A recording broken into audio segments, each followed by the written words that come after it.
All right, I'm going to start with calculus today. Not that you care, but it just came out, sorry. I'm getting a little, I don't know, weird, I guess. Isolation, terrifying. I've had some requests for me to go over some different questions, so I'm going to do that, and then I'll evaluate how long I've been talking. So I was asked to do 5A and 5F back from the section on concavity, so section 6.3. And even though vertical asymptotes isn't due until Tuesday, which would be today, but I'm recording this obviously before that, someone's already asked for 4B from that section, so I'll do that. Now, if there are additional questions that get asked after I make this video, that's no problem. I can make another one, but since I already had that question, I'll include it. So I've talked to a few of you online about this section. Some of you kind of seem a little iffy on it. We might end up before the test maybe doing a Zoom video to do a Q&A if we feel like that's necessary, and you can weigh in on that whether or not you think that's necessary as we get closer to the end of the chapter. If you're like, yay, I really would like that, then great, and if you're like, no, I really don't want to, then that's fine too. But it's an option open to us if you are still struggling with it. Like I said, some people just seem to be having a little bit of problem putting it together. So 6.3, number 5A and 5F. So in number 5, it just said, find the intervals on which each curve is concave up and concave down, and state any points of inflection. You know what, I'm actually going to change these questions a little bit. I'm actually going to do not only that, I'm going to find local maximums and local minimums, and I'm going to draw it too. I'm going to do the whole thing so that hopefully if putting it together is one of your issues, like I said, that seems to be the overarching problem that I'm seeing. You'll get just a couple more examples of that for you. So 5A says 2x squared minus 3x plus 5. And so this is the function. So if I wanted to graph that function, I need to know where does it go up, where does it go down, what are the local maxes, what are the local minimums, where is it concave up, where is it concave down, and where does it change from being one of those. So where are my points of inflection? So the first thing I do, step 1, for those of you who like steps, step 1 is to find the first derivative. So if I find the first derivative, that's going to be 4x minus 3. Make the first derivative equal to 0. So 4x minus 3. So solve. So 3 is equal to 4x. So x is 3 over 4. So there's only one critical number, one place where the graph could possibly go from increasing to decreasing or the other way around. So what I'm going to do is I'm going to pick a number before 3 over 4, so 0. And I'm going to put it back into the derivative. Don't put it back up here. Put it into the derivative. That's a mistake that I see all the time. And I'm not saying I see it all the time in you guys. I'm saying over my years of teaching, that's what I see people doing. So 4 times 0 is 0, take away 3 is a negative 3, which means the graph is decreasing. If I pick a number after 3 over 4, could be anything, could be 1, could be 2, could be 500, doesn't matter, as long as it's after 3 over 4, so I'm going to pick 1. 4 times 1 is 4, 4 take away 3 is a positive 1, which means it's increasing, which means I actually have a local minimum when my x is 3 over 4. Now, if I want to place that on a graph, and again, they did not ask for this information in number 5. I'm expanding the question to try and answer some questions that I have seen over and over again. So local minimum is at 3/4. I need the y value so I can place it in the appropriate spot on the graph. So I need the y. So that means I don't go back to the derivative, I go back to here, because f at x, y, same thing. Y is 2x squared minus 3x plus 5. So that would be 2 times 9/16 minus 3 times 3/4 would be 9/4, and then plus 5. It ends up being 3 7/8, or if you want 3.9, it's like 3.875. Again, this was not originally part of the question, so it's not working out really well, but that's okay. Local min is over 3/4 and up 3.9. So we'll say it's right there. And that's a local minimum. So I know it's going to be a U shape. Now, to figure out my points or point of inflection, and maybe there isn't one, I don't know. I'm going to find the second derivative. When I do the second derivative, I just get 4. Because I can't make 4 equal to 0, what that means is there are no points of inflection. There aren't any. It never changes from one direction to the other direction in terms of concavity. And so because it turned out to be a positive 4, that means it is always concave up. It's always making an up U shape. And that makes sense because if that's a local minimum, it has to be doing something like that. 5F was the other one that I had.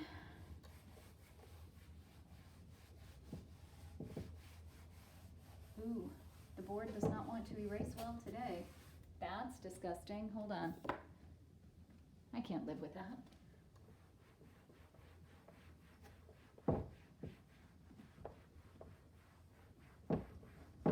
All right, that's better. That makes me feel a little better. Not much, but a little bit.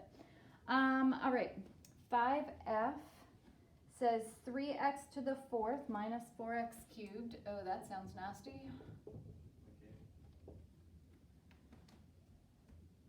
Minus 6x squared plus 2. So that is f at x. In other words, that is y. So again, if I was to find where it increases and decreases, I would do the derivative. When I do the derivative, I get 12x cubed minus 12x squared minus 12x. That's handy. I make that equal to 0, and for me, I would take 12x out as a common factor because it looks like I can, which would leave me with x squared minus x minus 1, right?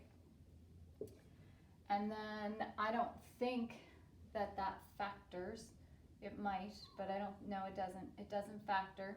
So I would be stuck doing the quadratic formula here. So either 12x would equal 0, or negative b would be 1 plus or minus the square root of 1 squared, which is 1, minus 4 times a times c, all over 2 times a, which is 2. So this is 1 plus or minus, this would be 1 plus 4. So 1 plus or minus root 5 over 2. So either x is equal to 0 or x is equal to, and this is disgusting, but let's do it, 1 plus root 5 divided by 2, which is 1.62, and 1 minus root 5 divided by 2, which is negative 0.62. Now that's disgusting, but, and again, they didn't actually want this information, which is why they didn't give you one that works out nicely. But just so you see, even if it doesn't work out nicely, we're still doing the same thing. So if I was looking for where is it increasing and where is it decreasing, I'm hoping this is still on your screen, guys. I would actually have 3 test points. I would have negative 0.62. I would have 0, and I would have 1.62. So I would have to pick a number before negative 0.62, so like negative 1. If I do that, that's negative 12, take away 12, and that would be plus 12. Just put negative 1 in there, you'll see. And that would give me a negative answer, and so it would be decreasing. Now, unfortunately, between 0.62 and 0, I'd have to pick a decimal, like negative 0.5. So negative 0.5 cubed times 12 minus 12 times negative 0.5 squared minus 12 times negative 0.5. I end up with a positive answer, which means it's increasing. So I actually have a minimum. I have a local minimum where x is negative 0.62. That's disgusting. I would check a number between 0 and 1.62, so say 1, and I put it in here. This would end up being 12 minus 12, which would be 0, minus another 12, which would be negative. So now it's decreasing. So I have a maximum when x is 0. And then I would check after 1.62, so say 2. So this would be 2 cubed, which would be 8 times 12, which would be 96. 2 squared would be 4 times 12 would be minus 48. And 12 times 2 would be 24, so minus 24 gives me a positive, so it's increasing. So look, I have another local minimum at 1.62. Now, I am not going to do this because I'm getting tired now. I'm not going to do this. But what I would do now is I would find the y values. I would take negative 0.62, well, maybe I will do it. Negative 0.62, and I'll put it into here. So 0.62 to the 4th times 3 minus, actually, let's just make it, sorry, oops, I deleted that. That was bad.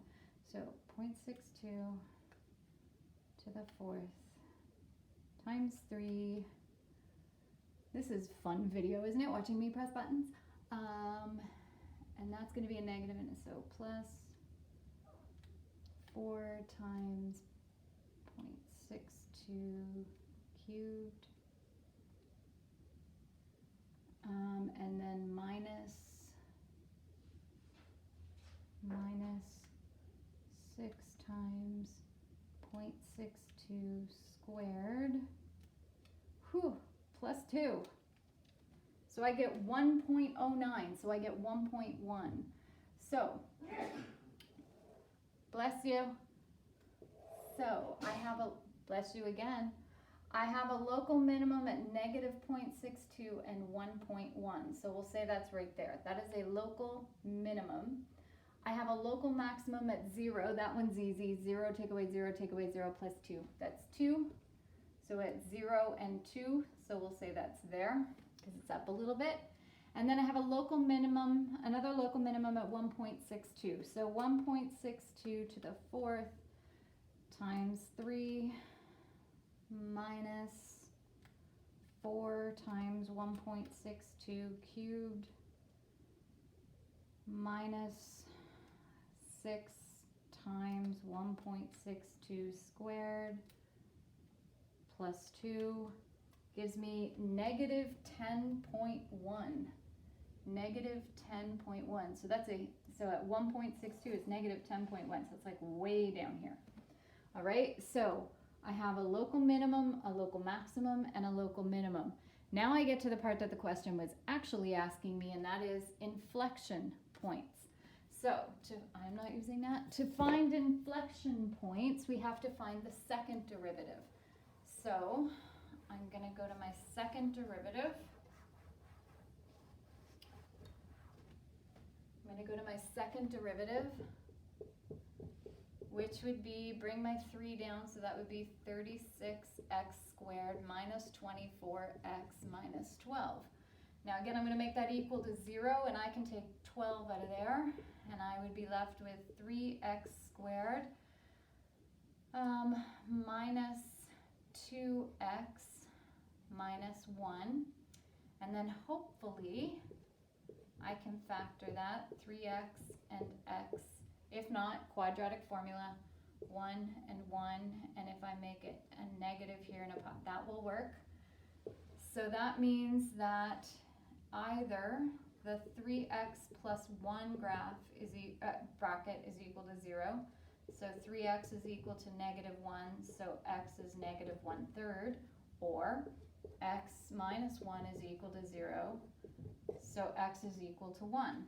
So I may have points of inflection at negative 1/3 and 1. So to see whether or not I do, I'm going to take a number before negative 1/3, so say negative 1, and I'm going to put it into here or here, doesn't matter, and I'm going to see if I get a positive or negative. Just make sure you put it into the second derivative. So if I do negative 1, that would be 36 plus 24 minus 12, which gives me a positive. So it's concave up.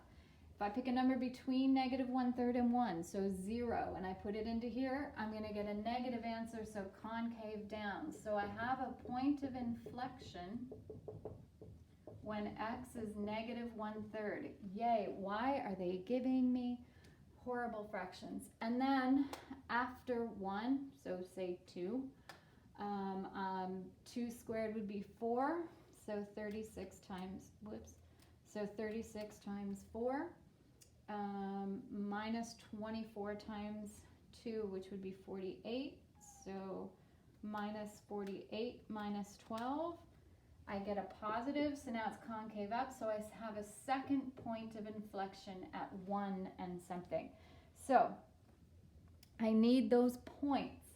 Unfortunately, that means going back to my original question and putting in those numbers.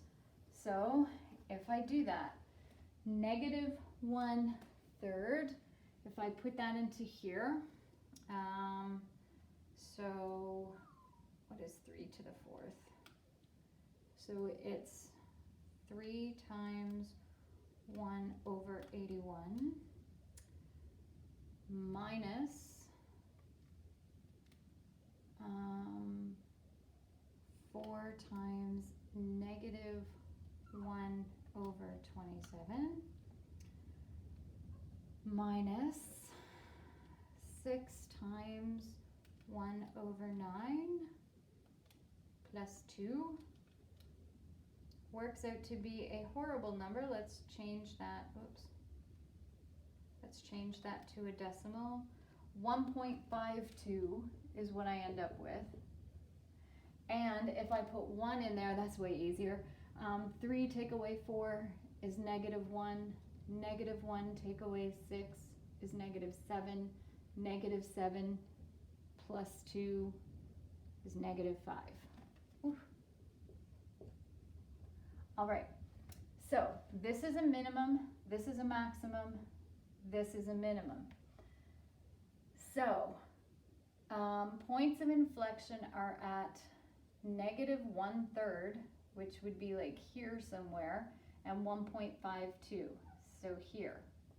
And at that point, oh shoot, I got rid of my thing, but that's okay.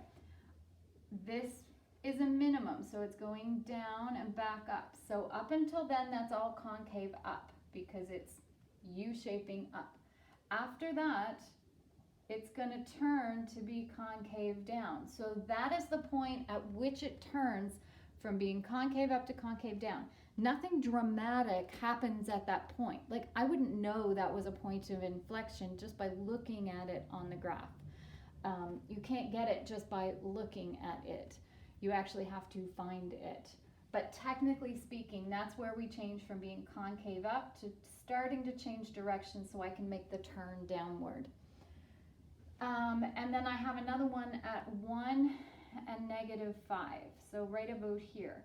And again, that's going to change from being concave downward, see, because all of that is down.